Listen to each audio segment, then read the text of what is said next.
Hello dear students, स्वागत है सभी का पाठशाला क्लासेस के ऑनलाइन प्लेटफॉर्म पर।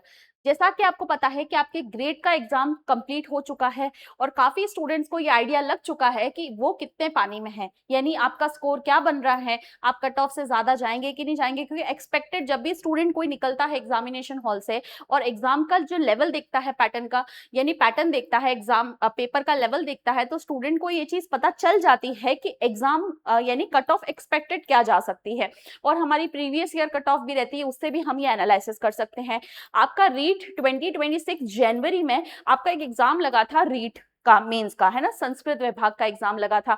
उसमें भी काफी कम सीटें आई थी, यानी 2000 आपके लेवल 2 में आई थी और लेवल 1 में आपके कुछ 5000 सीटें आई थी। वहां पर भी स्टूडेंट्स को काफी निराशा हुई।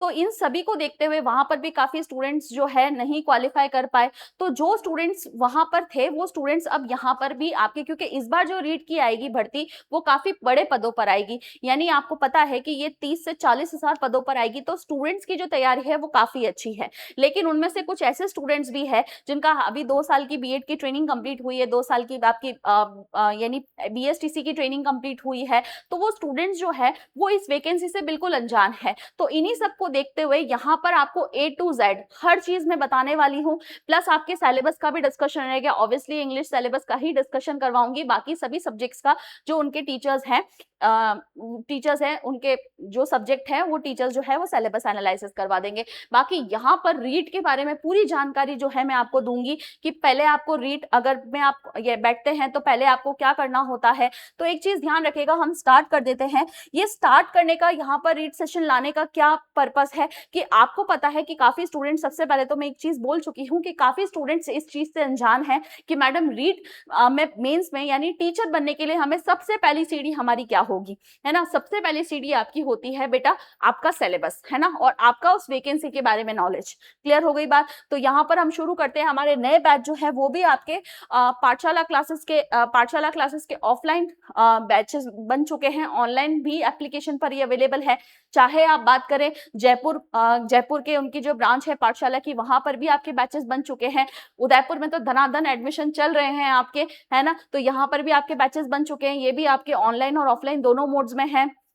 अगर मैं बात करूं कि ये जो है, क्योंकि अभी भी काफी स्टूडेंट्स को ये चीज नहीं पता है कि मैम अगर हमें बैच परचेस करना है तो यहाँ पर हम कहां से परचेस करेंगे। तो एक चीज ध्यान रखेंगे कि पाठशाला क्लासेस जो है, ध्यान से देखना, पाठशाला क्लासेस के तो है वहां 2 ब्रांचेस हैं आपकी। एक तो है आपकी जयपुर में, कहाँ है, जयपुर में। यहाँ पर अगर स्टूडेंट है तो यहाँ पर जयपुर में भी आपके कोर्स परचेस कर सकते हैं, आप ऑफलाइन एडमिशन भी ले सकते हैं या फिर आप एप्लीकेशन पर भी ले सकते हैं।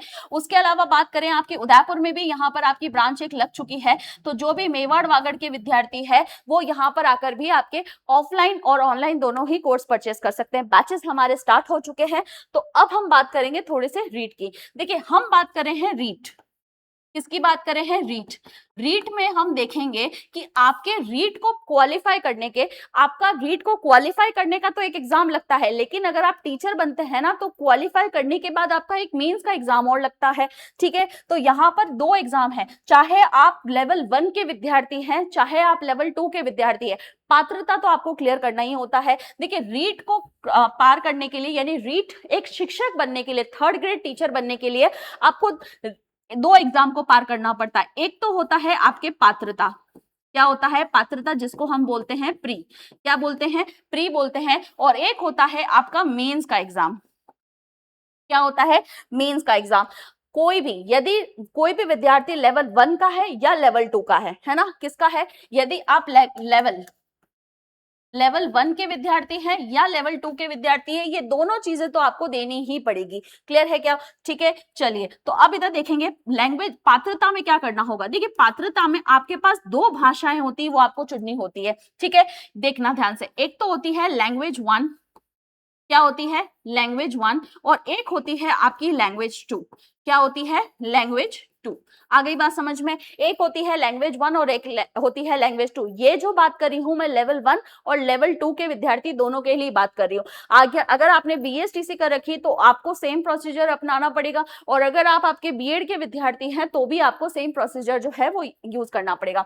उसके बाद मेंस की बात करें तो ये होता है आपका सब्जेक्ट पेपर होता है, क्या होता है, सब्जेक्ट। जो भी बीएड में और ग्रेजुएशन में आपका सब्जेक्ट होता है उसी का ही पेपर आपको क्या होता है, देना, और जिसमें आपको अगर बात करें तो 60+ क्वेश्चंस देखने को मिलते हैं आपके सब्जेक्ट से, है ना। और आपके बाकी के जो क्वेश्चंस रहते हैं 30 क्वेश्चंस जो रहते हैं वो रहते हैं आपके किसके, टीचिंग मेथड के। ये 20 भी रहते हैं, है ना, टीचिंग मेथड्स के क्वेश्चन रहते हैं।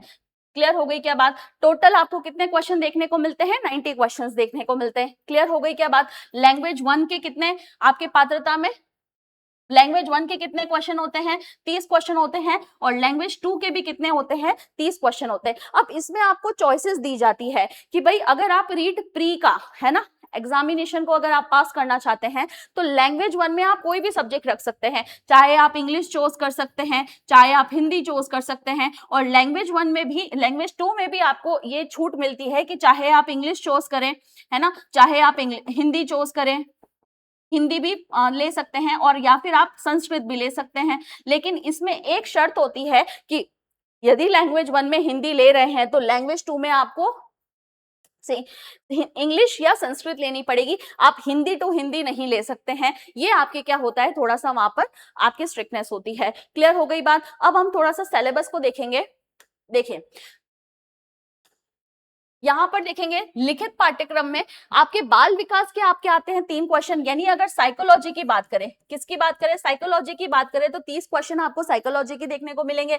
लैंग्वेज 1 के आपके 30 क्वेश्चन देखने को मिलेंगे। उसके बाद अगर मैं बोलूं लैंग्वेज 2, किसकी बात करूं, लैंग्वेज 2 की बात करूं, तो यहाँ पर आपको 30 क्वेश्चन देखने को मिलेंगे।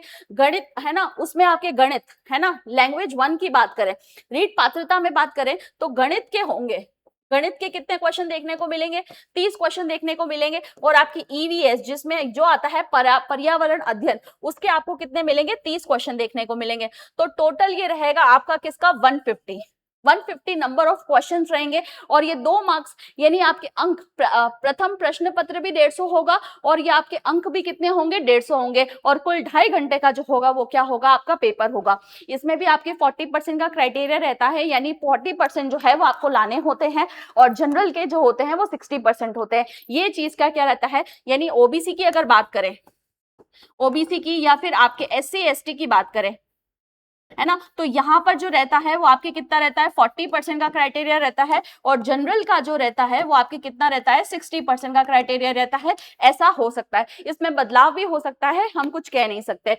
अब हम बात करेंगे किसकी, लैंग्वेज की, है ना, किसकी, लैंग्वेज की बात करेंगे। देखिए ये चीज भी मैं आपको समझा चुकी हूँ कि अगर आपको 3rd ग्रेड शिक्षक बनना है, क्या 3rd ग्रेड शिक्षक बनना है, तो आपको निम्न रास्तों से क्या होना पड़ेगा, गुजरना पड़ेगा। मैंने आपको बताया ना, सफलता की जो सीढ़ी है वो आसान नहीं है, लेकिन इतनी भी मुश्किल नहीं है कि हम उसको पार ना कर पाए। आपकी जंग अभी शुरू हो चुकी है, इसको रहने दीजिएगा, अपने अंदर जोश जो है उसको भी जगाए रखिएगा। बहुत सफलता बहुत करीब है, बस आपको क्या करना है, इसका प्रयास करना है। अगर आपने प्रयास नहीं किया, अगर आप कहीं पर भी टूटे थके, तो एक जो चूक है ना, वो आपका क्या होगा, सिलेक्शन जो है वो रोक सकती है। कॉम्पिटिटर आपके सामने बैठे हुए हैं, मैंने आपको बोला है कि भाई हमारे जो यहाँ पर 26 में आपका एग्जाम लगा था, बताओ स्टूडेंट्स की तैयारी नहीं थी क्या अच्छी, हाँ जी बिल्कुल थी, उनका तो रिविजन चल रहा होगा। उन सब से आगे बढ़ के आपको क्या करना है, एक मतलब आप ये समझ लीजिए, इस 40,000 वैकेंसी में से एक सीट हमको लेनी है, लेकिन वो सीट लेने से भी पहले आपको क्या करना पड़ेगा, इस पात्रता के एग्जाम को क्लियर करना पड़ेगा। मेन जो है पात्रता का एग्जाम है आपके, पहले आप उस पर फोकस कीजिए, फिर आप मेंस पे जो है फोकस कीजिएगा।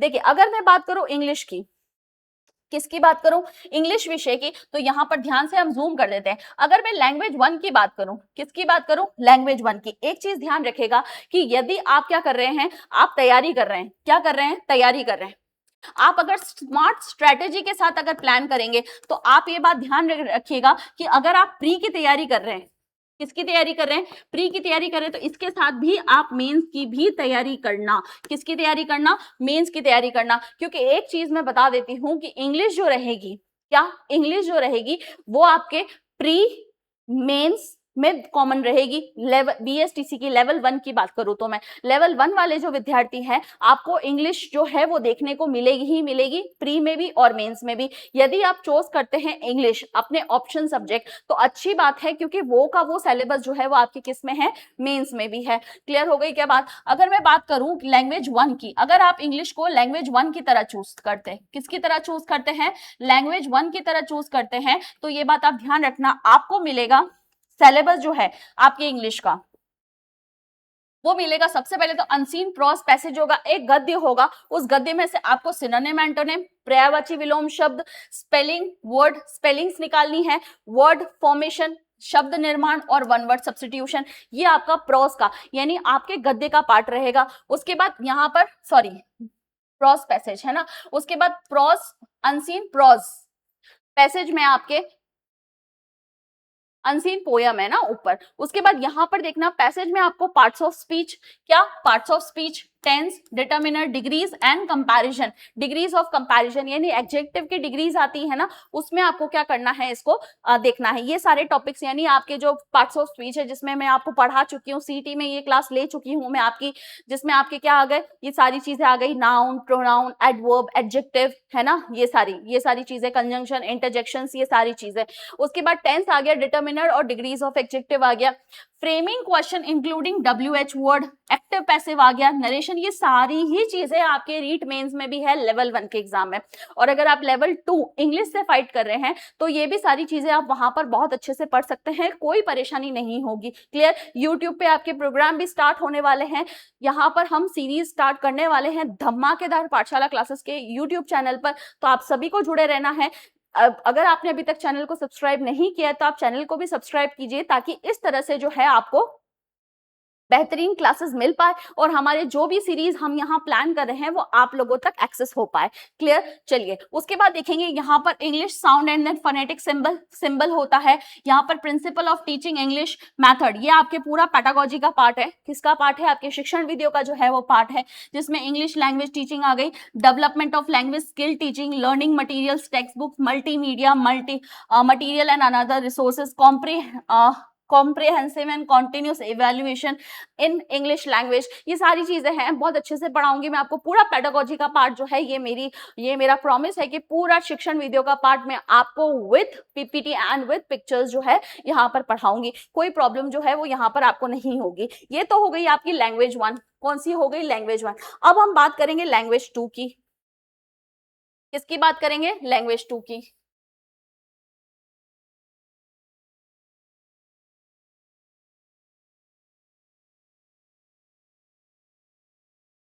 ठीक है, देखिए अगर लैंग्वेज 2 के सेक्शन में देखते हैं, हम किसके सेक्शन में देखते हैं? लैंग्वेज 2 के। तो ये जो लैंग्वेज 2 का जो सिलेबस है ना वो बहुत छोटा सिलेबस है इंग्लिश का। लैंग्वेज 2 का सिलेबस जो है वो बहुत छोटा है ना, काफी अच्छे से निपट जाता है और बहुत जल्दी भी हो जाता है। देखिए अनसीन क्रॉस पैसेज की बात करें तो लिंकिंग डिवाइसेस, ठीक है, उसके बाद सब्जेक्ट वर्ब कॉनकॉर्ड और इन्फेरेंसेस, मतलब आपके कंजंक्शन का टॉपिक है, एक आपके सब्जेक्ट वर्ब एग्रीमेंट है और एक इन्फेरेंसेस है, यानी फैलेसी भी हम इनको बोलते हैं, त्रुटियां बोलते हैं जो, ठीक है। उसके बाद अनसीन पोयम रहेगा जिसमें आइडेंटिफिकेशन, कुछ लिटरेरी टर्म्स आपके होंगे। भाई अगर लैंग्वेज 1 में बात करते हैं, किस में बात करते हैं? लैंग्वेज 1 में बात करते हैं सॉरी लैंग्वेज 2 में बात करते हैं, तो ये आपके कुछ लिटरेरी टर्म्स के साथ भी आता है।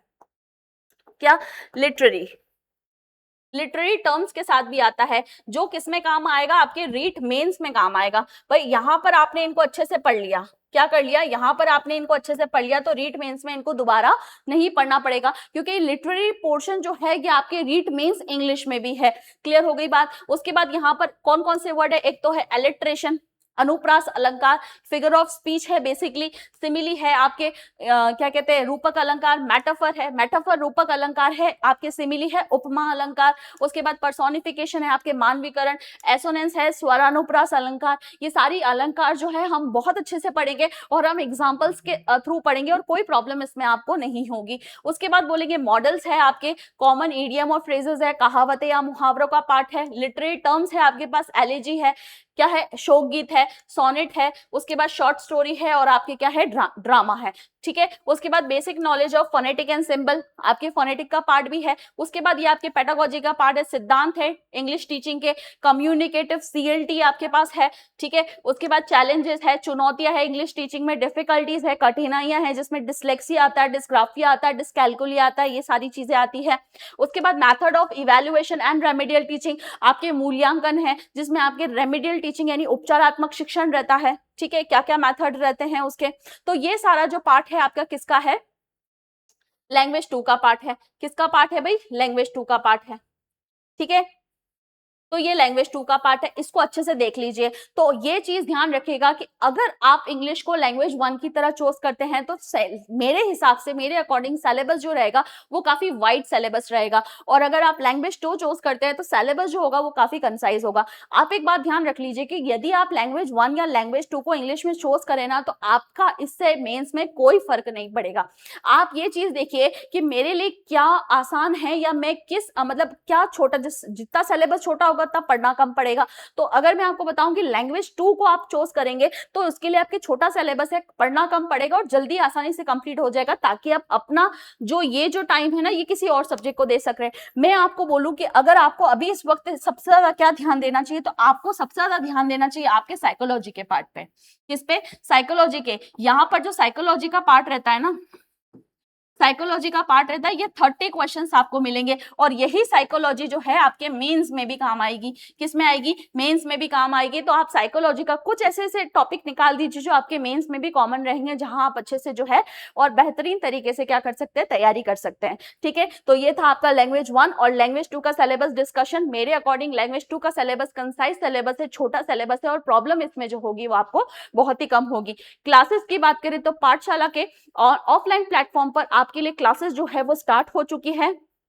अधिक जानकारी के लिए हेल्पलाइन नंबर आपको दे दिए जाएंगे, वहां आप बैचेस का पता कर सकते हैं। यदि आप ऑफलाइन आके अपना एक्सेस नहीं ले सकते हैं तो ऑनलाइन भी आपके लिए कोर्सेज अवेलेबल है, आप वहां देख सकते हैं। हम आपके वागड़ शहर उदयपुर में तो आ ही चुके हैं, वहां आके भी आप अपना ऑफलाइन बैच जो है वो परचेस कर सकते हैं, यानी ले सकते हैं आराम से। क्लासेस जो है वो आपकी चल रही है, आपकी अपनी प्यारी फैकल्टीज, आपके Ram sir, Karan sir, Neeraj sir, Pradeep sir, सभी आपको पढ़ाएंगे, और मैं आपको वहां पर इंग्लिश पढ़ाऊंगी आपके रीट मेंस के लिए। आपके सीटी के बैच भी स्टार्ट हो चुके हैं।